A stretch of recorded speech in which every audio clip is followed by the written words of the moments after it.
नमस्कार दोस्तों, आपका स्वागत है आपके अपने चैनल में। तो आज हम एक्सप्लेन करने वाले हैं 2026 में आई मूवी अल्फा को। तो कहानी की शुरुआत 1999 से होती है। कारगिल जंग हम जीत तो गए, मगर भारत के कई सैनिक वीर गति को प्राप्त हो गए। कर्नल विक्रम कौल को बहुत दुख हो रहा था देश के जवानों को खोने का। कर्नल फतेह सिंह लखावत कहते हैं, जंग आगे भी होती रहेंगी। इन्हीं सब को ध्यान रखते हुए मैंने एक सीक्रेट प्रोग्राम तैयार किया है जिसका नाम है अल्फा। इसमें हम भारत के बेस्ट सोल्जर तैयार कर सकते हैं। उन्हें ट्रेनिंग के साथ साथ हम एक ऐसा सीरम देंगे जिसका नाम होगा अल्फा। इस सीरम की हेल्प से उनकी सुनने, सूंघने और पानी में सांस लेने की शक्ति आम लोगों के मुकाबले बहुत ज्यादा होगी। इस स्पेशल सीरम को बनाया है डॉक्टर जॉन बैगर्स ने। एक मीटिंग होती है जिसमें अलग अलग डिपार्टमेंट के लोग शामिल होते हैं। उन्हें अल्फा सीरम की ताकत दिखाई जाती है। कर्नल विक्रम भी शामिल थे इस प्रोग्राम में। फिर सब लोग इस सीरम को परमिशन दे देते हैं और डॉक्यूमेंट पर साइन कर देते हैं। उधर दूसरी तरफ विक्रम की पत्नी जानकी पेट से है, लेकिन एक प्रॉब्लम है, उसके दिल में दिक्कत है जिसके चलते अगर वह बच्चा पैदा करती है तो उसकी जान जा सकती है।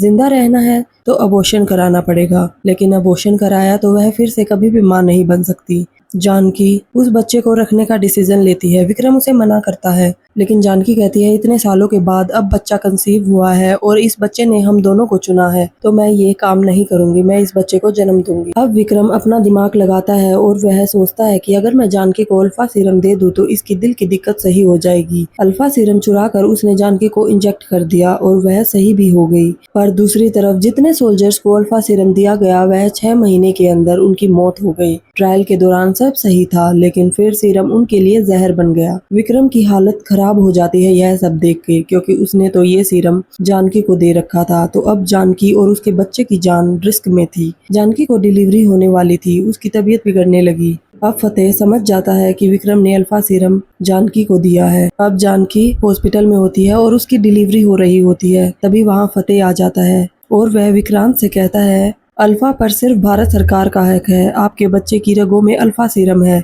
अब आपके बच्चे पर आपका कोई हक नहीं, इस देश का हक है। अब जानकी एक लड़की को जन्म देती है जिसमें जानकी की मौत हो जाती है और विक्रांत पूरी तरह सदमे में चला जाता है। तो डॉक्टर उसे आके बताती है कि आपके बच्ची हुई है और उसको वो लोग ले गए। तो विक्रांत वहाँ जल्दी से पहुँचता है। अल्फा सीरम के असर से उसकी बच्ची भी नहीं बच पाती। विक्रांत अपने पद से इस्तीफा दे देता है। फतेह का प्रोग्राम फेल हो गया था, इसलिए उसका डिमोशन करके उसे चेरापूंजी स्पेशल फोर्स में भेज दिया जाता है, जहाँ उसे अब कभी भी जंग का मैदान देखने को नहीं मिलेगा। अब फतेह को गुस्सा आ रहा था कि देश की भलाई करने के लिए सब कर रहा था, उसकी देशभक्ति नहीं देखी किसी ने। एक दिन आएगा जब सब समझेंगे कि अल्फा प्रोग्राम बंद करके कितनी बड़ी गलती की है सबने। फतेह एक आदमी को फोन करके कहता है पैसे और लोगों की जरूरत पड़ेगी। अब फतेह डॉक्टर जॉन के साथ राजस्थान में बनी एक खंडर फैक्ट्री में जाता है। वहाँ अल्फा प्रोग्राम की फिर से शुरुआत करता है, वह भी सबसे छिपकर। वह सबको बताना चाहता था कि अल्फा प्रोग्राम फेल नहीं हुआ। उसके पास एक बच्ची थी जो कि विक्रांत की बेटी थी। फतेह ने उसकी बेटी की जगह एक मरी हुई बेटी उसे थमा दी थी।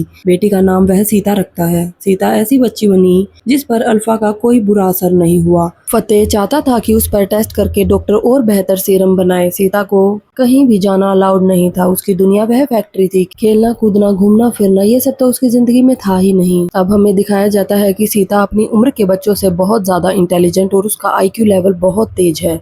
और अब चांस बढ़ रहे थे कि अल्फा का नया वर्जन बनाया जा सकता है। सीता धीरे धीरे बड़ी हो रही थी। फतेह उसे हर तरह की ट्रेनिंग देता है। वह उसे ऐसा सोल्जर बनाना चाहता था जिसके सामने कोई न टिक पाए। दिन रात बस ट्रेनिंग ही होती थी उसके जीवन में, और कुछ नहीं था। फतेह उसके हाथ पर अल्फा का टैटू तक बना देता है कि वह एक सीक्रेट प्रोग्राम अल्फा का हिस्सा है। सीता अब बस एक मरने मारने वाली लड़की बन गई थी और कोई फीलिंग नहीं थी उसके अंदर। कहानी अब प्रेजेंट में आती है, यानी 2026 में। विक्रांत अब रो चीफ है। उसे पता चलता है कि जो 8 लोग अल्फा प्रोग्राम में शामिल थे उनमें से 6 लोगों की मौत हो चुकी है, और जिस तरह उन्हें मारा गया है यह कोई प्रोफेशनल का काम है। विक्रांत को समझ आ जाता है कि उसके मारने का अल्फा प्रोग्राम से कोई न कोई कनेक्शन है।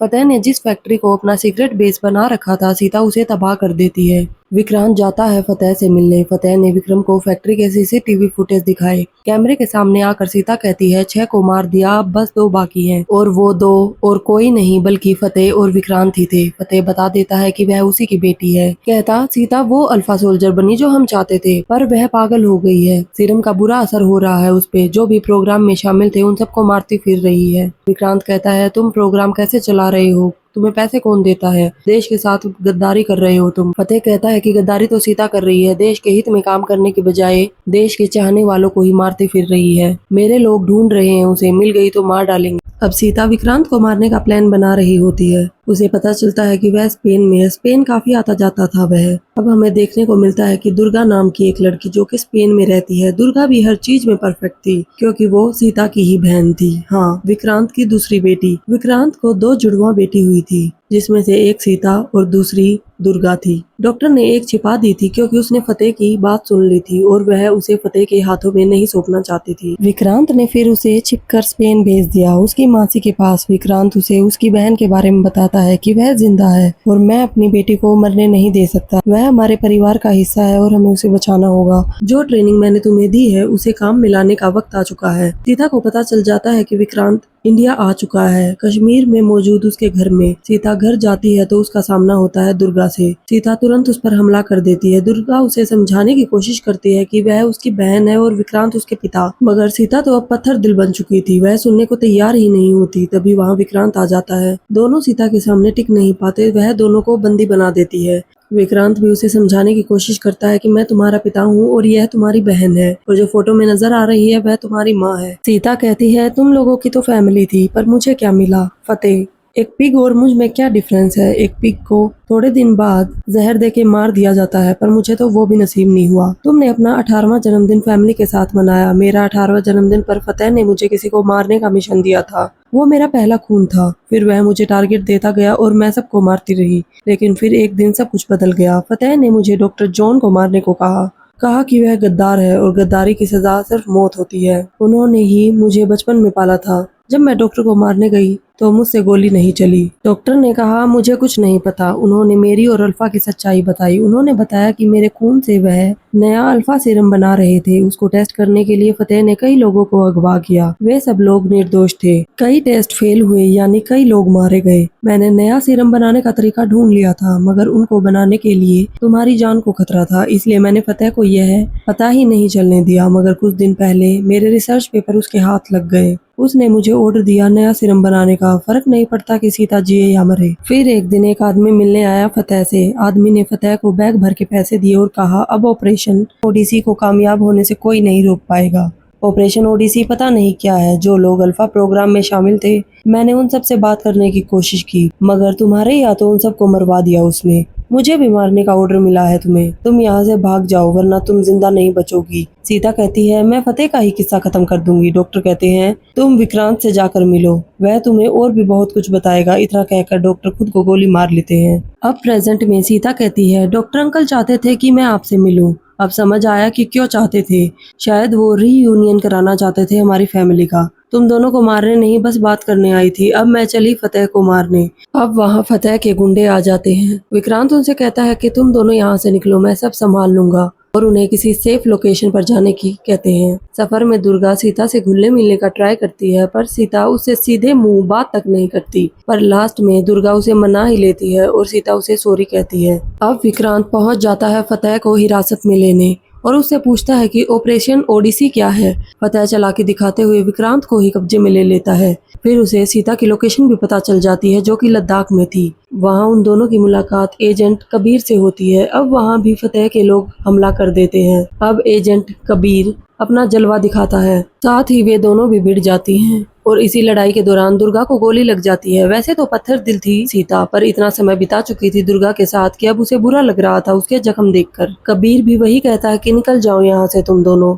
यह लोकेशन दे रहा हूँ, यहाँ पर पहुँचो, मैं संभाल लूंगा यहाँ सब। दोनों लोग लोकेशन पर पहुँच जाते हैं जहाँ मिली उन्हें दादी मलहम पट्टी कर देती है। तभी फतेह का कॉल आता है कि विक्रांत मेरे पास है, आओ बचा लो इसे। सीता दुर्गा से कहती है तुम यहीं रहो, तुम जख्मी हो, मैं जाती हूँ वहाँ। सीता फतेह के अड्डे पर पहुँच जाती है। सीरम से एक्स्ट्रा सेंस और एक्स्ट्रा दिमाग पाने वाली सीता लेड माइन पर पैर रख देती है। फतेह आता है वहाँ जिससे विक्रांत पर भी टाइम बम लगा रखा था। विक्रांत कहता है मेरी बेटी को छोड़ दो, आखिर चाहिए क्या तुम्हें। फतेह कहता है अल्फा चाहिए मुझे। क्यों चाहिए, क्या करूंगा, यह सब सवाल आ रहे होंगे ना तुम्हारे मन में। मैं देशभक्त हूँ, बस किसी और देश का, पाकिस्तान का। मैं पाकिस्तानी एजेंट हूँ। ISI की तरफ से मुझे हुक्म मिला इंडिया आने का। बॉर्डर से मैं अंदर घुसा और आ गया हरियाणा। वहाँ एक फैमिली के घर को उड़ा दिया। उस घर में एक लड़का था जो आर्मी में था। मैंने उसकी पहचान को अपना बना लिया, जो कि है फतेह सिंह लखावत। आर्मी में एंट्री लेकर मैं यहाँ की सारी इन्फॉर्मेशन वहाँ पहुँचाता रहा, सबका भरोसा जीता और धीरे धीरे अपना ओहदा ऊपर कर लिया। यही है ऑपरेशन ओडिसी। कारगिल की जंग हम हार गए। फिर मुझे जानकारी मिली कि एक वैज्ञानिक स्पेशल फोर्स के लिए एक प्रोग्राम बना रहा है।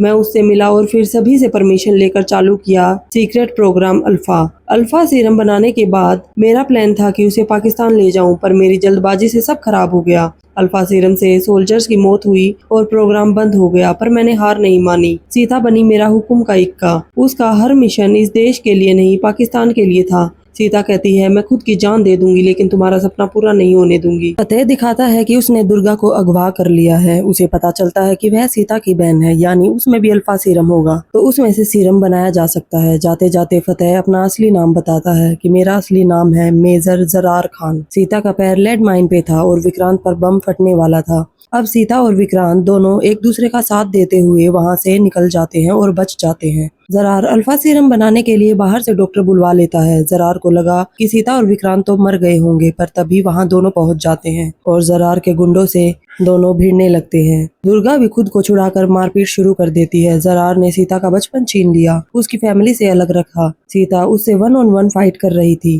पर जरार भारी पड़ रहा था सीता पर। लेकिन मूवी का एंड तो वही होता है, जरार उसे हार जाता है। जरार विक्रांत से कहता है कि हाँ, ले लो मुझे हिरासत में। पाकिस्तान कभी नहीं मानेगा कि मैं उनका एजेंट हूँ और ना कभी मैं अपना मुंह खोलूंगा। अगर तुमने मुझे मारने की कोशिश भी की तो सीनियर को जवाब देना पड़ेगा। कुछ नहीं कर पाओगे तुम मेरा जेल में रखने के अलावा। विक्रांत कहता है, तुमने सही कहा, मैं तुम्हें नहीं मार सकता, पर सीता तो मार सकती है। उसे किसी को जवाब नहीं देना पड़ेगा। सीता कहती, गद्दार की एक ही सजा होती है, मौत, और फिर उसे गोली मार देती है। अब थोड़े दिन बाद विक्रांत दोनों से कहता है कि मैं चाहता हूँ तुम दोनों मेरी टीम में शामिल हो जाओ। कबीर पठान टाइगर के साथ मिलकर दहशत में काम करो। तीनों एक दूसरे को गले लगाते हैं और यही मूवी खत्म हो जाती है। तो आपको ये मूवी कैसी लगी कमेंट करके जरूर बताएं। और अब हम मिलेंगे एक और नई कहानी के साथ, तो तब तक के लिए सावधान रहें, सतर्क रहें। Bye bye.